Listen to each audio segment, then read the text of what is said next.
Sveiki gyvi mėlyje. Šiandien pagvildensim vieną temą, kuri kirmunio galvo daug mėnesių. Mažų mažiausia mėnesių. Galbūt jau ir virš metų. Aš apie tai galvoju. Bandau suprasti. Bandau rasti atsakymus.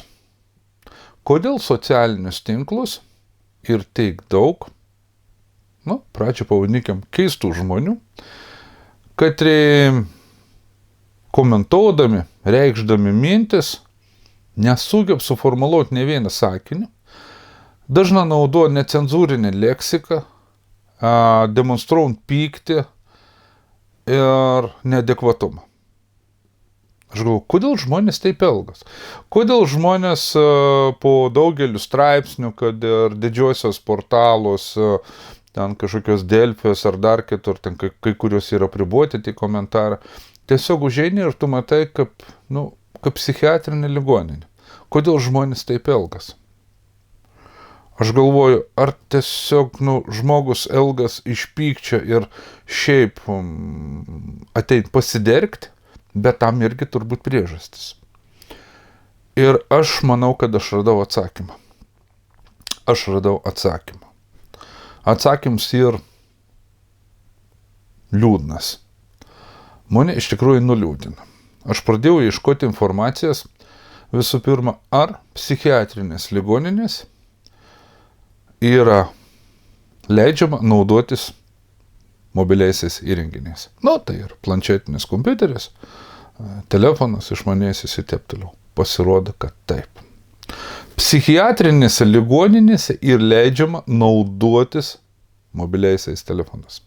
Wi-Fi prieigos nėra internetą, bet jeigu tu įsidedi kortelę, ten pasipildai, ar abonentą turi, ar ten artimieji apmoka, ar pats ten sugeba apsimokėti kažką pasipildyti, ir tu, aišku, gali pasidalinti to internetu, kiti gali prisijungti prie tavo prieigos, to vadinam, hotspotą pasidaryti. Ir pasirodo, kad absoliutiška, praktiška visi gal naudotis internetu ir socialinės tinklas. Yra apribojama. Tarkim, jeigu žmogus papuolė į psichiatrinį ligoninę, pirmom dienom dažniausiai iš šonų ir paimams telefonus, kad uns adaptuotumės, kad nepradėtų ten kelti kažkokių įrašų, agresyvių ir taip toliau.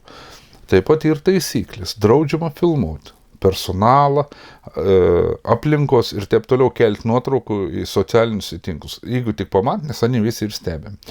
Ir jeigu tik pamatė tokius veiksmus, tai telefonai iš šonų ir atimami, iš kaip supranti, ir vidinis vėl taisyklės, kada tu vėl gausi, kada negausi ir taip toliau. Čia kaip kalėjime.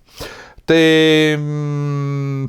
ir būnant ten, tai vadinkim žmonės turintis psichikos sutrikimų, žinot, ko gal naudotis, kai gal, kap gal ir taip toliau. Tiesiog yra taisyklės.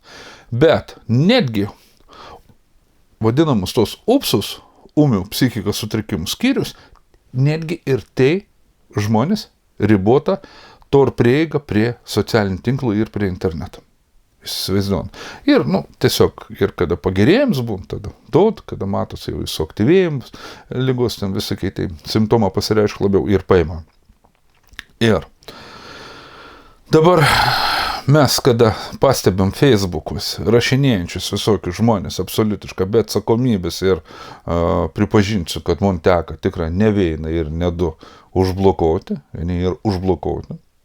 tiesiog, nes tai yra, matos, kad neadekvatums po žmogų ir absoliutiškai. Ir pabandai asmeniškai parašyti ir kada tau bando atrašyti, matos, kad žmogus turi sutrikimų.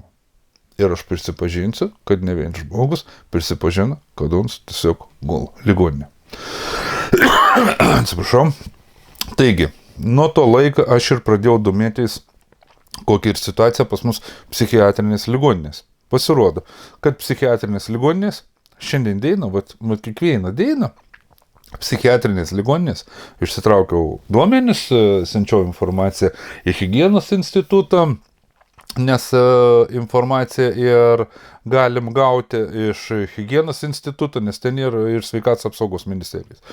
Ir dabar gauta informacija, man įdomu, kiek ir gydoma žmonių, kiek iš vis serga žmonių, kiek gul ligoninė, tai pasirodo, kad Lietuva šiandien Šiandien dieną Vilniaus psichiatrinė ligoninė, naujoji Vilniuje 600-700 lovų tur, užpildytų. Kauno ligoninė psichiatrijos klinika, antrą pagal dydį, paskiau Šiaulių ligoninė psichiatrijos klinika, Respublikinė Klaipėdos ligoninė psichiatrinis filialas ir viso turim 2500-2600 lovų, ir užpildytas. Atrodo, skaičius nėra labai didelis. Nu ko šitai, 2600, kad ir visi į Facebooką sulystom, kaip sakant, ir pradingtom didžiojo minio, ne? Bet čia jau ir tai, kad ir privaloms gydyms ir jau ir paguldyti ligoninės. Bet išėjus, šiek tiek apgydžius liaudiškai, taip sakant, šiek tiek patvarkius sveikatą neišleidžiamai ir įveitą ten kiti. Ir labai ir daug laukiančių, kad ir tiesiog atsilaisvins vietas ir priims. Tai pasirodo, kad norinčių ir kad yra būtina ir suteikti tokį gydymą ir daug daugiau negu 2000, ten 500, ne? Ir aš toliau kapšiausi ir bandžiau surasti bendrą sergamumą, kažkokį tai statistiką, susivesti kiekmetus ir taip toliau. Kada žmogus yra paguldoms, ten yra 2 iki 4 savaičių laikoms. 2-4 savaitės palaiko ir išleid ir kitai veikti. Va taip pat yra. Ir pasirodo, kad Lietuvo per metus yra gydoma 340 000 žmonių. Ar jūs suprantat, apie kokius mes jau skaičius kalbam? Kada ten mūsų realia, čia to pačio Lietuvo gal ten apie 1 milijonų bėra, ne? Tai aišku, kad lietuvių daugiau yra, bet į užsienius išsilakstė. Mes kalbam apie Lietuvą. Ir kada tai žmonės ir gydomi, ir tai nereiškia, kada ne visi guli ligoninės. Neįdomus gydas. Daktaras tiesiog prirašo vaistų, patys vartotus vaistus ir taip toliau. Tai žmonės visi greičiausiai irgi dalyvaujant socialiniam gyvenime, socialinių tinklų gyvenime. Ir vieni iš tų komentuotojų, nuomonių formuotojų, reiškėjų ir taip toliau. Tarptų pasirodo irgi yra būtent tokių pacientų. Būtent. Kad netgi socialinius tinklus gal suvaidinti kažkokį kaip ir kažkokį tai influencerį, ar kaip vadinam, tų nuomonės formuotojų ir taip toliau. Ir iš paskos atsiranda labai daug sekėjų. Bet jūs gyva, niekad nepamatysit. Jūs niekad gyva nepamatysit, jūs niekad gyva nesutiks su auditorija, o jums po kažkokiu paveikslėliu dažniausiai darys įrašus ir tai įrašą gal netgi sulaukti labai daug dėmesio, labai daug patiktukų, labai daug pasidalinimų, bet gyva jūs to žmogaus niekad ir nepamatysit. O paskutiniu metu man teko pastebėti keletą, aš čia nenoriu vardinti ir čia vėl sakys, čia vėl lekstutis, čia vėl purva, čia vėl kažkokios konkurencijas. Nežadu apie tai kalbėti, bet esmė tai, kad nėra adekvatumo. Ir kada tu pabandai išeiti tiesiosios su tuo žmogu, pabandyti pabendrauti, ir tu supranti, kad tiesiog tai yra kažkoks tai pamišėlis. Tiesiog pamišęs žmogus ir nesusitvarkant su savo emocijom ir taip toliau. Prasideda ten siuntimą čiulpti lytinių organų, ir tu supranti, kad čia kažkas ir negerai. Tai mes turim tokį iš tikrųjų situaciją ir dabar prieisim prie dar kraupesnių dalykų, tai ir kad Lietuvo tokių žmonių daugėja, sparčiai daugėja. Įsivaizduot, ir sparčiai daugėja. Ir šiaip,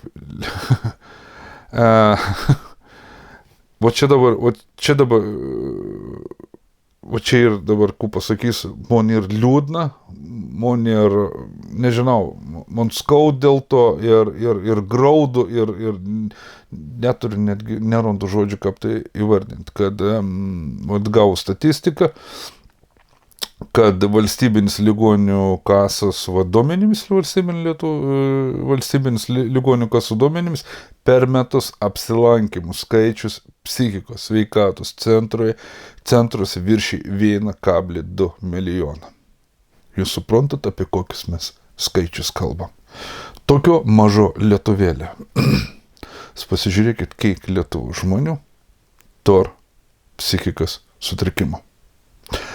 Statistikos šuolis Higienos instituto duomenimis čia per pastarąjį 10-metį bendras psichikos ir elgesio sutrikimų plėtimas Lietuvoje padėjo 1,3 kartų.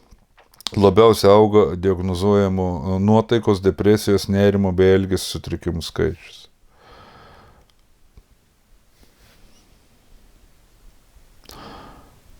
Kas iššauko tas visus dalykus? Aišku,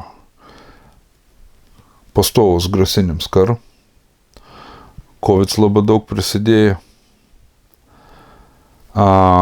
kiršinim žmonių dalyjams į dvi grupės, vatniką, nevatniką. Žmonės tiesiog tarpusai pradėjo pyktis, netgi, sakykime, galime vardinti, kad mes esam ant pilietinį karą ribos. Taip, nes yra grupės, kad greičiausia irgi yra, į tų skaičių, kad varto vaistus ir kreipiasi į medikus, kad sako, čia mes tai po čia jumis visus gaudysim, čia šaudysim, reikia naikinti taip toliau. Ir yra Lietuva padalinta į dvi dalis. Ir būtent ta neapykanta politiniam lygmenį, kada ir skleidžiama, kada ir pjudomi žmonės, kada ir dalyjami kažkokius vatnikus ir tipo patriotus, teik politiniam lygmenį, teik socialinius tinklus, bet kokią temą imkim, teik kultūrą. Pasižiūrėkit, kultūros atstovo absoliutiškai pradėjo vykdyti kažkokį tai neapykantos programas, kada kultūros atstovo teik, kad kurdavo kažkokias dainas, dabar žiūri, skempo kažkokį, vėl išleido kažkoks skempo kažkokį dainą, Vatnikai, Remigijus iš Vatnikos lygos ir vėl tas ir grina skleidžiama neapykanta. Tas neapykantas kurstims, skaldims visuomenės, kada mūsų Lietuva teik bėrtų žmonių, skaldims visuomenės ir žmonės susiskaldė. Vieni kažkokį susibūrė kažkokius vatnikus, kiti patriotus ir taip toliau, ir vieni kitim ir pagato perkost gerklis, kaip sako, liaudiškai, žudyti vieni kitus. Ir visas tos vykdomas tos tokias akcijos žmonės veda depresijas, prived prie vaistų vartojimą. Plius mes dar esame įtraukti į Ukrainos karą. Ir žmonės, tai kad reitikėjai greitą Ukrainos pergalę, taip pat kenčia nuo psichikos sutrikimų. Taip pat tai, kad reitikėjai greitą Rusijos pergalę, kent irgi. Ir mes galime vardinti labai daug priežasčių. Nors atrodo, jeigu tu išeini į gatvę, išėjus į gatvę, į didmiestį nuvažiavus, atrodo pilni prekybos centras ir žmonės laimingi, kavinukės, kavutės ger, pizzerijas pilno, žmonės valgo, žmonės perk, žmonės važiuoja apynaujas automobilės ir visa kita. Bet, mėlėjai, jeigu paanalizavus vadinkim, tom blizgų į pasaulį, čia iš blizgučiai, mes matom tom paviršutinį pasaulį, kada žmonės dažnai bando savo kažkokį tai depresiją ar nepilnavertiškumo jausmą pridengti arba paslėpti po blizgučiais. Tai, galbūt ne visi supratot, bet dažnai yra įsitraukiama į daiktų pirkimą ir tas pirkims irgi kompensuoja tą momentą, pristabdo ton depresinį būseną, kada tu perki daiktus, nusipirkus daiktą, tu kažkokiam momente būni laimingas, tu džiaugis tau daiktų, paskui tas daiktas jau nebeteik tau džiaugsmo, tu vėl perki vėl kažkokį daiktą, ar tu kažkur tai veiklų visokiausių įvairiausių ir tiesiog tu bandai malšinti pats savo tas depresinės būsenas, to nerimą, daiktų pagalba, vieni ten užsiem kažkam veiklom, pasinėr giliai į veiklas, fanatiška, irgi tam momente gelbė. Čia ir mes galim kalbėti, čia ir iš tikrųjų labai plati tema.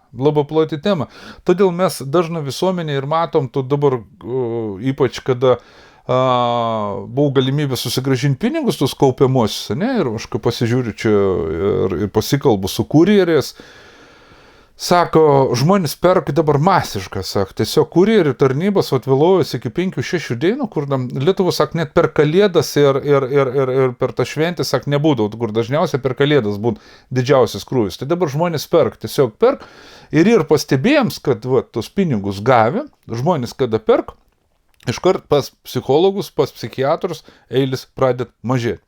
Reiškia, žmonės patys sugeb susitvarkyti, numalšinti savo, tiesiog pirkinių pagalba. Nusiperkit tą momentą, žmogus tam laimingesnis. Ir kada mes matom tas visas važinėja žmonės to mašinom, anam tą momentą uns važinėjams tą kažkokią pinovį mašiną, anam teik malonumą, uns tiesiog kompensuotų. Bet ir kita medalio pusė vėl tų daiktų įvairių brangių pirkinėjimą, tai kad dažniausiai neįperkami lizingo būdu. Kada tu patenki į tas bankų pinklės, kada tu tampi įkaitu ir tu negali tiesiog nedirbti mėnesį ar du, nes jeigu tu prarasi darbą, tu nebegalėsi įnešti įmoką į banką, susimokėti už savo būstą, už savo mašiną prabangiai, kad yra dažnai naudojama tik pakelti savo savivertę ir parodyti neva savo gražų gyvenimą. Tam netgi specialų socialinį tinklą sukurti, Instagrams. Tai būtent tiem žmonėm ir sukurs netgi tas socialinis tinklas. Facebooks gal nelabiau. Ir tai žmonės taip pat kent, ir tai žmonės taip pat įrykai. Tai iš tikrųjų, kai pasižiūri, kiek ir problemų, kiek ir priežasčių, dėl ko mes šiandien turim perpildytas psichiatrinis ligoninės ir kada mes turim tokius skaičius, kad tiesiog stacionarė gydos ir po medikų priežiūrą, iš tikrųjų ir labai liūdna. Labai liūdna ir gaila, kad Lietuva ir iki teik nugyventa ir nuvaryta. Ir kada mūsų politika, čia turėtų skambėti pavojaus varpą ir čia ir pagrindinė problema. Ir aš manau, kad dėl to ir gimstamumą ir visa kita, čia ir iš tikrųjų labai plati tema, čia galėčiau valandas kalbėti, jeigu paliesti ir gimstamumus, ir ten šeimos, išsiskyrimus, ir kada policijoje ir gaunama daugiau pranešimų apie smurtą artimo aplinkoje, taip toliau. Viskas čia susideda, viskas susidėlio. Ir atrodo, mes gyvenam laisvo, nepriklausomo, demokratinė šaly, karo nevykst, bombos nekrent, viens kit čia pasiklydęs kažkoks drons, nukrenta ir taip toliau. Jeigu pasižiūrėti gimstamumo statistiką, tai per metus Lietuva prarand po 20 000 žmonių. 20 000 mirš daugiau negu gimsta. Jūs įsivaizduojate? Nėra karo, po 20 000 praranda. Psichiatrinis perpildytas žmonių. Psichikos sutrikimų žmonių skaičius masiška daugėja. Remiant statistiką, skaičius. Absoliutiška sausos skaičius. Iš higienos instituto duomenimis ir sveikatos apsaugos ministerijos duomenimis. Ne kažkur sakė. Ir aš matau, kad čia ir pati didžiausia problema, apie tai turėtų kalbėti absoliutiška visi politika. Bet politika ko užsiem? Politika realiai užsiem savo šiknų gelbėjimą.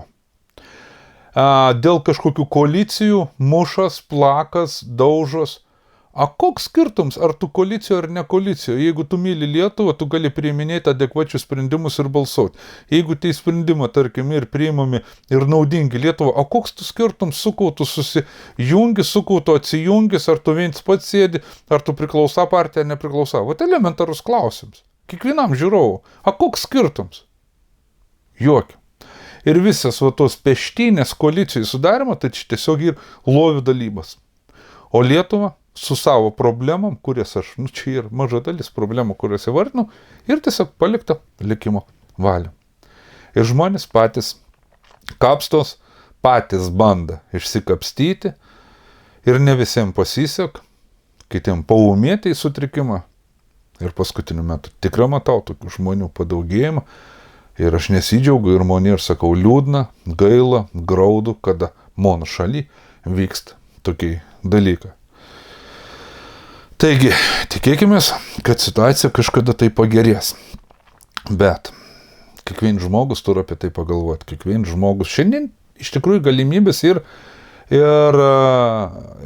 pačiam tvarkytis, pačiam dirbti su savim, pačiam tobulėti.